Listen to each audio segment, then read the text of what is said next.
Hello students, in this video we are going to learn chapter 13 Geography, Globe, Latitudes and Longitudes. So in this video we will learn what is globe, what is latitudes and what is longitude. Okay students. So first we have to know what is globe. Globe क्या होता है? When we represent Earth in the form of spherical structure for our studies purpose, then we call it globe. जब भी कभी हम sphere को use करते हैं, एक नॉर्मल स्फेयर को यूज करते हैं और उसको अपने अर्थ की तरीके से रिप्रेजेंट करते हैं तो हम इसे ग्लोब बोलते हैं. ठीक है. तो अब देखिए जब हम ग्लोब को लेकर अपने अर्थ को स्टडी करते हैं तो हम देखते हैं कि अर्थ का जो स्ट्रक्चर है वो क्या है, वो बिल्कुल स्फेयर नहीं है.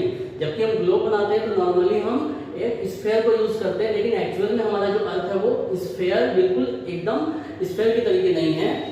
बीच में ये बल्ज है, इसमें जो जरा सा बल्ज एक देखने को मिलता है, फूला हुआ देखने को मिलता है. और क्यों देखने को मिलता है? क्योंकि अर्थ हमारी क्या कर रही है, दो रोटेशन परफॉर्म करती है, दो मूवमेंट परफॉर्म करती है. एक अपने सेंट्रल एक्सिस पे रोटेट करती रहती है और दूसरा क्या होता है, एक एलिप्टिकल ऑर्बिट में रिवॉल्व कर रही होती है. ठीक है. तो इस रिवॉल्यूशन की वजह से एक फोर्स जनरेट होता है जिसे सेंट्रीफ्यूगल फोर्स कहते हैं. सेंट्रीफ्यूगल फोर्स क्या होता है? जब भी कभी कोई भी ऑब्जेक्ट एक सेंट्रल पाथ में रिवॉल्व करेगा तो वहां पे एक फोर्स जनरेट होता है जो कि उसे आउटसाइड पुश करता रहता है. तो यही सेंट्रीफ्यूगल फोर्स की वजह से जो हमारी अर्थ होती है वो मूवमेंट के टाइम पे उसमें सेंट्रीफ्यूगल फोर्स जनरेट होता है, वो उसको क्या करता है, बीच में उसे बल्ज प्रोड्यूस कर देता है. इस वजह से जो हमारा अर्थ का स्ट्रक्चर होता है वो कैसा है, बीच में बल्ज होता है. ठीक है. तो ये हमें पता चला कि अर्थ का स्ट्रक्चर कैसा होता है. अब देखिए यहाँ पे हमें जानना है लैटिट्यूड्स क्या होते हैं, लॉन्गिट्यूड्स क्या होते हैं. तो सबसे पहले हम जानेंगे कि अर्थ जो रोटेशन परफॉर्म करती है वो रोटेशन कैसा है, किस तरीके का रोटेशन है. तो अर्थ देखिए हमारा सबसे पहला जो मेन है वो क्या है, अर्थ का रोटेशन है. ये अर्थ अपने सेंट्रल एक्सिस पे क्या करती है, रोटेट करती रहती है और एक रोटेशन कंप्लीट करने में इसको 24 आवर लगते हैं. और दूसरा क्या है, अर्थ जो रिवोल्यूशन परफॉर्म करती है उसको कंप्लीट करने में, एक रिवोल्यूशन को अर्थ को कंप्लीट करने में 365 डेज लगते हैं. रिवोल्यूशन को परफॉर्म करने में 365 डेज एंड 6 आवर्स लगते हैं. ठीक है. और रोटेशन को कंप्लीट करने में कितना टाइम लगता है, 24 आवर्स लगते हैं. ठीक है. अब देखिए यहाँ पे देखना ये है कि हम लोग को ये जानना है कि अर्थ जब रोटेशन करती है तो अर्थ का जो एक्सिस है, अर्थ एक एक्सिस पे रोटेट कर रही है. मान लीजिए ये हमारी अर्थ है. ठीक है. तो अर्थ जो रोटेशन कर रही है वो अपने सेंट्रल एक्सिस पे रोटेशन करती है. कोई भी चीज जब रोटेट करती है, जैसे एक लट्टू होता है जब वो नाचता है तो अपनी वो नेल पे नाचता है, तो इसी तरीके यहाँ पे भी हम लोगों को ये पता चलता है कि जब हम देखते हैं तो अर्थ जिस सेंट्रल एक्सिस पे रोटेट कर रही है वो एक्सिस क्या है. मान लीजिए ये एक प्लेन है, सपोज ये एक प्लेन है, 90 डिग्री का एंगल बन रहा है, ये प्लेन है. अर्थ का जो रोटेशन है, अर्थ जो रोटेट कर रही है, जिस सेंट्रल एक्सिस पे रोटेट कर रही है, ये इसका सेंट्रल एक्सिस है जिसपे नॉर्थ से वेस्ट टू ईस्ट की तरफ जो रोटेशन कर रही है वो एक्सिस यहां से 23.5 डिग्री टिल्ट है. क्या है, 23.5 डिग्री का टिल्ट प्रोड्यूस करता है. ठीक है. अर्थ जो रोटेट करती है जिस सेंट्रल एक्सिस में, इसमें ऊपर का जो पोर्शन होता है वो नॉर्थ होता है और नीचे का जो पोल होता है वो साउथ पोल होता है. तो इस तरीके से अर्थ का जो ऊपर टॉप मोस्ट जो सेंट्रल एक्सिस पे जो टॉप मोस्ट एरिया है वो क्या है, नॉर्थ पोल है, और नीचे का एरिया है वो क्या है, साउथ पोल है. ठीक है. अब देखिए यहाँ पे मैंने बताया आप लोगों को कि जब हम मेजर करते हैं, when we measure the central axis of the earth with the plane of its orbit, इसकी ऑर्बिट, हमारी अर्थ जिस ऑर्बिट में रिवॉल्व कर रही है उस ऑर्बिट से जब हम मेजर करते हैं तो हमें 23.5 डिग्री का टिल्ट मिलता है.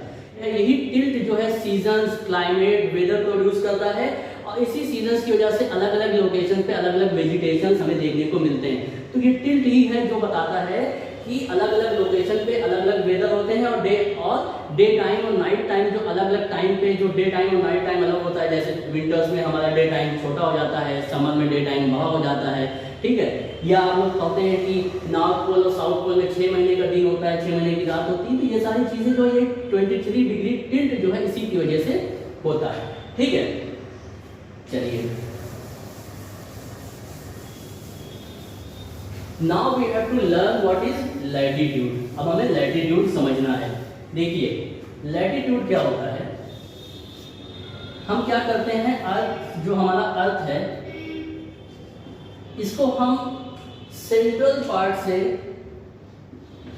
डिवाइड करते हैं एक इमेजिनरी लाइन के through. When we divide our earth with an imaginary central line, then we call it latitude और इक्वेटर। इक्वेटर एक लैटिट्यूड है जो कि मोस्ट प्रोमिनेंट लैटिट्यूड बोला जाता है।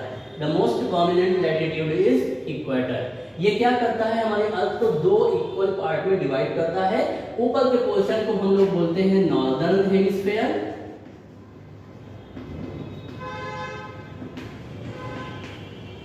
नॉर्दर्न हेमिस्फीयर, और नीचे के पोर्शन को हम बोलते हैं साउदर्न हेमिस्फीयर, ठीक है। इससे पहले के वीडियो में हम लोगों ने लर्न किया था लैटिट्यूड्स, और लैटिट्यूड्स को ड्रॉ करना सीखा था, ठीक है। तो अभी हम इस चैप्टर में इस वीडियो में लर्न करेंगे कि हीट जोन क्या होते हैं, ठीक है। हीट जोन होते क्या हैं, बनते कैसे हैं, how we differentiate different heat zone on earth. Earth में हम किस तरीके से हीट जोन जो है वो डिफरेंशिएट करते हैं, ठीक है। देखिए, यहाँ पे फिगर में मैंने एक बार फिर से आप लोगों को ड्रॉ करके दिखाया है कि किस तरीके से लैटिट्यूड ड्रॉ किया जाता है। तो मैंने आप लोगों को बताया कि मेन एक जो सबसे मेजर है वो क्या है, इक्वेटर है, जो कि हमारे अर्थ के सेंट्रल एक्सिस से जब मेजर किया जाता है तो वो 0 डिग्री पे बनता है, ठीक है। अब इसी तरीके हम लोग इक्वेटर के ऊपर की तरफ जाते जाएंगे तो 1 डिग्री पे हम डिफरेंट लैटिट्यूड्स ड्रॉ करते जाएंगे, और साउथ में भी ऐसा ही हम डिफरेंट लैटिट्यूड्स ड्रॉ करते जाते हैं, ठीक है। अब यहाँ पे देखिए 2 लैटिट्यूड्स को ड्रॉ करके दिखाया गया है कि किस तरीके से लैटिट्यूड ड्रॉ किया जाता है। देखिए, ये है अर्थ की सेंट्रल एक्सिस, ये है हमारा इक्वेटर, और यहाँ पे 2 लैटिट्यूड्स दिए हुए हैं AB and CD। AB 30 degree north. देखिए, यहाँ से जब हम सेंट्रल एक्सिस से मेजर करते हैं तो 30 डिग्री का एंगल बन रहा है AB लैटिट्यूड में, और अर्थ के सेंटर से, मींस सेंटर जो पॉइंट है सेंट्रल एक्सिस वहां से।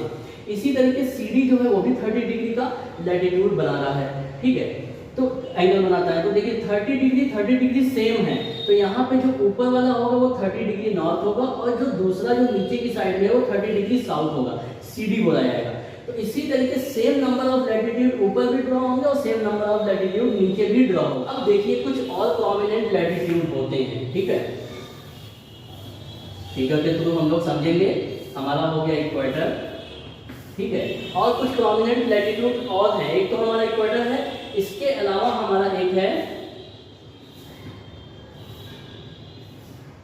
ट्रॉपिक ऑफ कैंसर जिसे बोलते हैं, tropic of Cancer,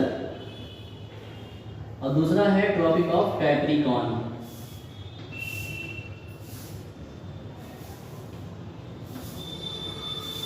tropic of Capricorn, tropic of Cancer और ट्रॉपिक ऑफ कैप्रिकॉर्न भी सेम अपोजिट लैटिट्यूड्स हैं। ये 23.5 डिग्री नॉर्थ में बनाता है, दूसरा जो है वो 23.5 डिग्री साउथ में बनाता है एंगल, ठीक है। इसके अलावा 2 और मेजर लैटिट्यूड्स हैं, जिसे ऊपर वाला एक है सेम, उसी तरीके नीचे वाला भी है। The upper latitude is known as Arctic circle, और नीचे वाला जो है उसे बोलते हैं अंटार्कटिक सर्कल, ठीक है ना। ये जो है ये 66.5 डिग्री का एंगल बनाता है नॉर्थ, और ये जो है 66.5 डिग्री साउथ में बनाता है, ठीक है। अब चलिए, तो इस तरीके से जब हम ये सारे लैटिट्यूड्स ड्रॉ कर देते हैं, प्रोमिनेंट लैटिट्यूड हमारा इक्वेटर है, tropic of Cancer, tropic of Capricorn, Arctic और अंटार्कटिक सर्कल, तो इस तरीके से हमें डिफरेंट जोन्स मिलते हैं। देखिए, ये जो पोर्शंस हैं ये सारे जोन्स हैं। तो देखिए, एक है हमारा, एक जोन है ये हमारा है, ठीक है। दूसरा हमारा आता है ये,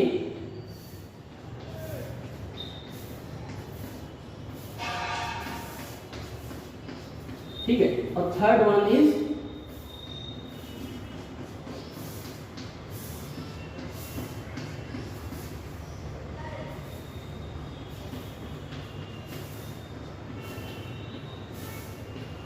इस तरीके से हमें थ्री जोन्स देखने को मिलते हैं। जो ट्रॉपिक ऑफ कैंसर और ट्रॉपिक ऑफ कैप्रिकॉर्न के बीच में जो जोन मिलता है इसे हम बोलते हैं टॉरिड जोन, ठीक है। इसके ऊपर और नीचे जो मिलता है उसे हम बोलते हैं टेम्परेट जोन,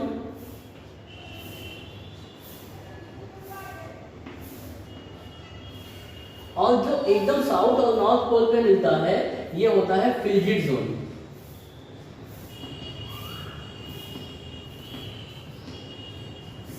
क्या बोलते हैं? Frigid zone. ऊपर वाले को नॉर्थ फ्रिजिड जोन बोलेंगे, नीचे वाले को साउथ फ्रिजिड जोन बोलेंगे। इसी तरीके से टेम्परेट जोन को भी नॉर्थ वाले में नॉर्थ टेम्परेट जोन और साउथ वाले को साउथ टेम्परेट जोन बोलते हैं। और हमारा बीच में होता है वो टॉरिड जोन होता है या ट्रॉपिकल जोन बोलते हैं। देखिए अब इन जोन के अलग अलग क्लाइमेट में अलग अलग टेम्परेचर हमें देखने को मिलते हैं। और ऐसा होता क्यों है? क्योंकि देखिए जो टॉरिड जोन होता है उसमें सन रेज डायरेक्टली गिरती हैं, मोर कंसंट्रेटेड वे में गिरती है। जो एंगल बनता है वो ज्यादा शार्प बनता है, ठीक है। As similar to the 90 degree के आसपास एंगल बनते हैं डे टाइम में, इसलिए ज्यादा हीट जो है क्या होता है? प्रोड्यूस होती है। जैसे जैसे हम ऊपर और नीचे की तरफ जाते जाते हैं उस तरीके से उस पर हमें क्या देखने को मिलता है? जो सन रेज आ रही हैं वो स्लैंट आती जाती है। जैसे जैसे ऊपर नीचे आ रहे हैं वो सन रेज क्या होंगी? वो स्लैंट गिरेंगी। तो जाहिर सी बात है कि सन रेज जब स्लैंट होती जाएंगी तो जो हीट का प्रोडक्शन होगा अर्थ वो कम होता जाएगा। तो इसीलिए क्या होता है कि जो टॉरिड जोन होता है, टॉरिड जोन का टेम्परेचर सबसे ज्यादा हाई होता है। डे टाइम में हमें ज्यादा टेम्परेचर मिलेगा, डे और नाइट में। और जब जाहिर सी बात है जब ज्यादा हीट प्रोड्यूस होगी, टेम्परेचर ज्यादा होगा तो इवेपोरेशन ज्यादा होगा, क्लाइमेट में मतलब मानसून ज्यादा होगा, बारिश ज्यादा होगी। और बारिश ज्यादा होने की वजह से, ज्यादा रेन होने की वजह से जो वेजिटेशन होगा बहुत ज्यादा होगा। इसीलिए टॉरिड जोन में क्या होता है? जो भी फॉरेस्ट वगैरह होते हैं वो बहुत ज्यादा डेंस होते हैं। लार्ज नंबर ऑफ हमें डिफरेंट वैरायटी के प्लांट्स और ट्रीज और एनिमल्स देखने को मिलते हैं। जैसे जैसे आप ऊपर जाएंगे ऐसे ही आप जब टेम्परेट जोन में आएंगे तो जो टेम्परेचर होगा वो बहुत ज्यादा ना तो हॉट होगा, बहुत हाई भी नहीं होगा, बहुत कम भी नहीं होगा। मतलब क्या होगा आपको देखने को मिलेगा इसमें कि बहुत गर्मी भी नहीं होगी, बहुत ठंड भी नहीं होगी। तो इस तरह के क्या आपको देखने को मिलता है कि यहाँ पर मॉडरेट टेम्परेचर देखने को मिलेगा। इसके आगे फिर हम लोग आर्कटिक सर्कल में जब जाते हैं तो नॉर्थ फ्रिजिड जोन और साउथ फ्रिजिड जोन में हम लोग देखते हैं कि सनरेज एकदम स्लैंट आ रही है। तो इसकी वजह से क्या होता है?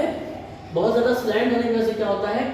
हीट नहीं प्रोड्यूस होगी, ज्यादा गर्मी नहीं होगी। तो जब गर्मी नहीं होगी तो ज्यादातर जो है थ्रू आउट द ईयर जो है वो क्या होगा? ठंड की वजह से स्नो कैप्ड होते हैं। जितने भी साउथ नॉर्थ और साउथ फ्रिजिड जोन है वो पूरा स्नो कैप्ड रहेगा। तो ये हमारा जो है हीट जोन का मतलब है, what is heat zone and ये बनता कैसे है, ठीक है। चलिए थैंक यू।